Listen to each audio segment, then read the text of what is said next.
first line. So I'm not taking a risk. I'm not saying I don't care because I rebail, he's going to get the insurance. I don't want anybody to claim on the insurance. So, but we have to look at the properties, and we might have to do some work on the properties. But there's something we would discuss with the owners, and I think the owners would want to know if we thought their property was about to collapse. Huh? I mean, honestly, I would like to know, if I was owner or whatever. But how would the process work? I mean, like you need the agreement to go in. Well, no, what you do is you go in. I mean, what we would do, an example with the properties, we go in and we do what is known as a condition survey. So we've got professional people who are going in and they're looking at the condition, looking at the structure. I mean, it's not a structural survey. That's a different issue, a condition survey. And we look at that and look at sort of cracking and look at sort of any of the defects that are in there. It might be a water problem, and you think, well, hang on a bit. Then the building is coming away. Extensions. It's amazing. People build these extensions and watch them because they're on one type of foundation, and then the extension is on another foundation, and then this does one thing, and then this, and then suddenly the buildings are separate. It happens all the time. So we need to look at those sort of things, and we might have to do something. So it's a condition survey. Now, if at the end of the day we think we need to do a structural survey, then we'll do a structural survey. We will give a copy of the condition survey to the guys, because they must know what the condition is. Because after I've tunnelled and gone through, or not only tunnel, but also built the stations, then we can go back, because the station will cause some movement and things. We can go back and say, he will say, oh no, look, that wall is all damaged. Okay, you're right, because on here there was no damage, but now it's damaged. Some hairline cracks. We'll come in, we decorate, we repaint, we repair. Or I go in and say, but this is exactly the same as this. There's no change. So why am I repairing something that I didn't damage? But if I damage it, I'll be the first to put my hand up. Don't take a picture of me with a hand up. To be used in evidence against me. So, that's the thing. So we do a condition survey. We let them have a copy of the condition survey. That's standard practice. We'll do our works. If we need to get a structural survey done because we're uncomfortable, we'll get a structural survey done. We'll discuss it with them. If there's works that need to be done, either we'll do that work or we'll discuss how we're going to do it, what we're going to do. If the building is so bad, guess what, guys? It needs to come down, or we need to do some serious work before we do the tunnelling. Then we'll talk with them about it. But my intention is no demolition. Huh? I don't see it. If they're trading now, well, I mean, if the building is really in bad condition and it's rotting, that is a problem. That is a problem. But then what have we got to have a look at and talk to the owner about it? I don't know. I mean, I think somewhere on the line, it might not be me telling them to take the building down. It might be DPKL telling them to take the building down before it kills somebody. That's the issue. I mean, as I said, in Singapore, I was doing some work in Cross Street near Chinatown there as well, and this building had been burnt out, and it was just the four walls standing there. I didn't have to tell anybody. I just got hold of the building BCA and told them, and BCA wrote to the owner and said, you do something with this building, you make it safe. You either take it down or you rebuild it or you put some frame in.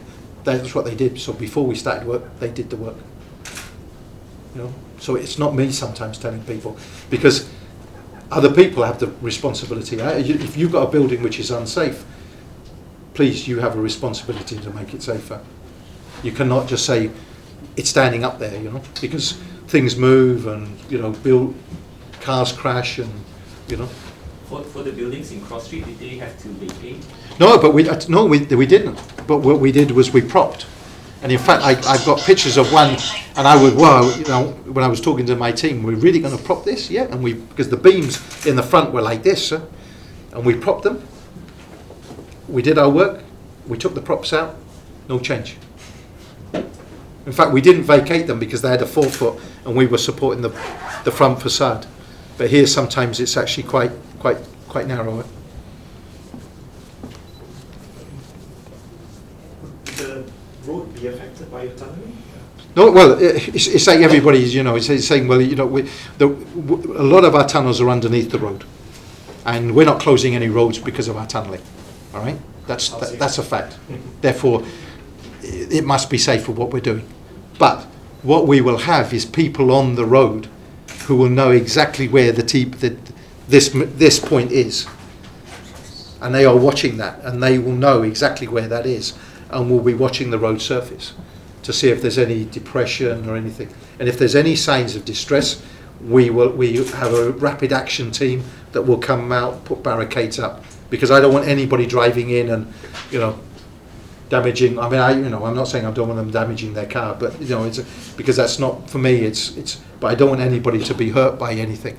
So we will actually have on the surface here. This is below the ground. On the surface here, and he will be standing there walking up and down the road, but he'll know where the machine is, and then he will know in front of there. This is where the settlement could be. Anything over that distance, and he will be checking, you know, and then and being up to date. And if there's any signs of distress in the road. Roads are pretty good. I mean, blacktop in roads, you know, holds up. I did a job in London, and we were digging the road, and then suddenly bit of the road collapsed, and we had this void underneath it, which was enormous. And buses were running over this thing. I mean, but it's the blacktop actually has strength in itself. You know, it binds the ground together. That compaction, it binds it. So we will be monitoring that. If we see any, we'll top up the road. We might become the best blacktop team in the whole of KL. You know, you'll be walking around saying MRT have been here, you know, because it's so good. The blacktop is so good. But that again, you know, Shenli, is our responsibility. I don't want people to say I've just ripped the bottom out of my Lamborghini or anything like that. You know, hey, my job is to make sure you can feel comfortable and drive around town. You know, and not be affected by us. So we will be watching the roads. We will be watching the properties. We do a lot of monitoring. I mean, you know, we're not just talking. We look at the sort of monitoring we're doing. We're doing settlement monitoring. We're doing monitoring. You know, I mean, in a sense of any slight movements, tilts and things like that. We'll have instruments in the ground monitoring any ground movements with extensometers, inclinometers. These are all different types of things that we will put in the ground before, and we'll be giving all that feedback coming back to us and monitoring. And I'm not. A lot of people put an awful lot in the ground and then don't read anything. I think we put it. I know what we've got working for MRT and also for the PDP, people that are interested in instruments and what the instruments are telling us. We've got some very competent people working on this job. You know, you international. You might be looking to reduce the time they might have to vacate to less than 6 months. Potentially. Well, you know, don't problem. But the idea, we've set 6 months, all right. But what we want to do is we would want to get in before we know the tunnel is coming down. An example, Jalan Sultan. We're not going to be there tomorrow, you know, because where's the tunnel coming from? All right. I'll talk a little bit about that. So we want to be in there a bit before. So we want, and if we've got to do any propping or anything like that, or anything like that, we will want to get that in. Then the tunnel has got to go past. The tunnel will go past very quickly, but that will go past quickly. But it's getting all of that past it as well, right? And there's always a sort of a settlement afterwards. So once that's gone past, then there's a gap because the two TBMs can't run side by side. Then the next TBM will come. So what we're saying, within that 6 month, shouldn't be a problem. But if we can do it in 4, we'll look at doing it in 4. But I don't want to give somebody and say I'm going to do it in 4, then I'm dead. But we're not going to say we've gone past, but still 2 months to go. You stay. Yeah? But if we can hand back, we'll hand back. Huh? It saves me money. I mean, why am I worried? Huh?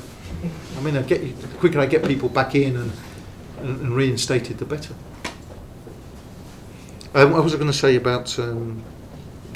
One of the things about tunnelling is it's the problem about something like this is you know, everybody thinks it's, as I said, it's Thunderbirds, you know, this machine and off it goes, bends in the ground and just drills away. You know, Thunderbird never has the muck coming out. I don't know what it does, eats it, you know. But this machine has got to take from that, you imagine that lining, it's got to get rid of that material that it's excavated through. and it's got to have machines or a delivery of rings coming in. And so there is a big logistics required for something like this. You know, this is expensive. You know, it's one little thing. It's one workshop up the front, but the cost behind is enormous. And therefore, what we're really controlled by in what we're doing in KL is where we can put the shafts. And that's one of the things as well about what I can say when there's shafts, about where we can do the tunnelling from. And that's one of the things about alignment as well. You've got to have locations where you can do the tunnelling from. You can't just keep going like that. It's best to go over there, and then I can't actually do the tunnelling from there. We've got certain locations, fixed locations. We've got a big box at Cochrane where we're going to go to Maluri, we're going to go to Bukit Bintang. We've got an area at just south of Bukit Bintang Jalan Nene. We're going to put a shaft in down there to actually do the tunnelling to Bukit Bintang and then on to Madaka. And then Sematan, you know, near the Houses of Parliament, you know, your Parliament, House of Parliament, sorry, it's English, Parliament. There's a big face there. We're going to put the TBMs in there. If somebody can tell me somewhere else, I'll be very, very happy. But there ain't. That's my problem. So we're caught, you know, and if we start moving these alignments, I've got a problem. And as I said, and this machine is controlled. It can't do 90-degree turns. So it cannot. It's got to keep to a radius, and these radiuses are 200 meters. It's a big sweeping thing, you know. You said earlier that you have two. Sorry, you finished what you were saying. You said earlier you have two different types of boring machines. Yeah. One for the Kenny Hill type and one for the. That's right. Cast line. So how many machines actually? Well, how many machines? It hasn't been fixed yet because we're out to tender at the moment. But you know, I mean, we've got sort of 8. We've got 4 locations where we can put machines in. You know, good machines. I would expect machines to go in, definitely in 4 locations. So 2 machines going in. So the minimum really is 8 machines. 4 each type.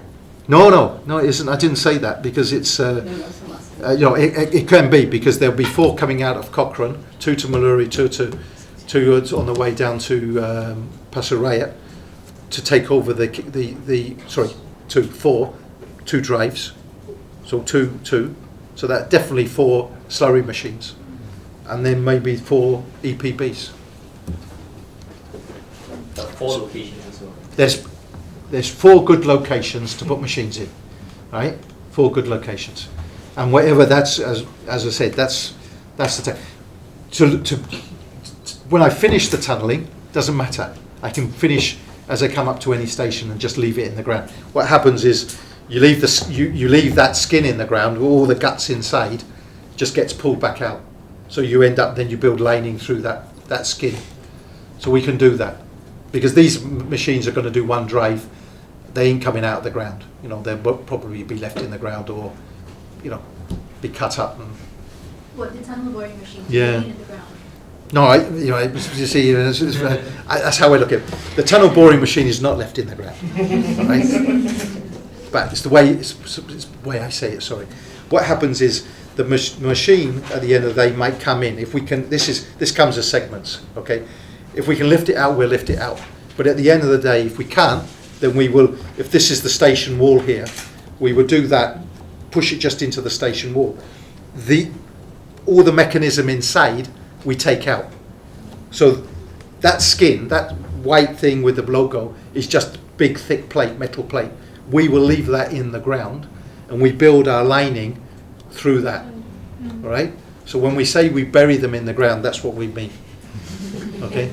In Channel Tunnel, though, when they did the Channel Tunnel, they actually buried them in the ground. The Channel Tunnel, the French were here, the Brits came here and dived and left their machine here and they just filled it up with concrete. And then the French just broke into the tunnel. So in Channel Tunnel, the machines are still underground there. It just wasn't worth dragging them back 10 miles, you know. Can I ask about the heritage buildings in around Stadium Merdeka? Is there any risk? Well, Victoria Institution, the stadium itself. I mean, one of the first things I asked for is about heritage buildings, and you'll be surprised. Actually, heritage buildings. There isn't that many in a sense that we're going near. Obviously, there are, but Madaka Stadium is not at risk. It's too far away.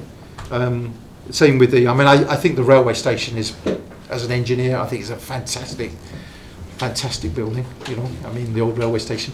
I mean, you know, we're not going to damage that.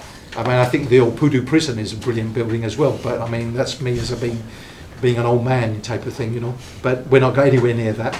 You know, I mean, yeah, I mean, Chinatown is their old buildings, but I mean, I think they're heritage as in a location, not as in individual buildings. You know, we just got to preserve that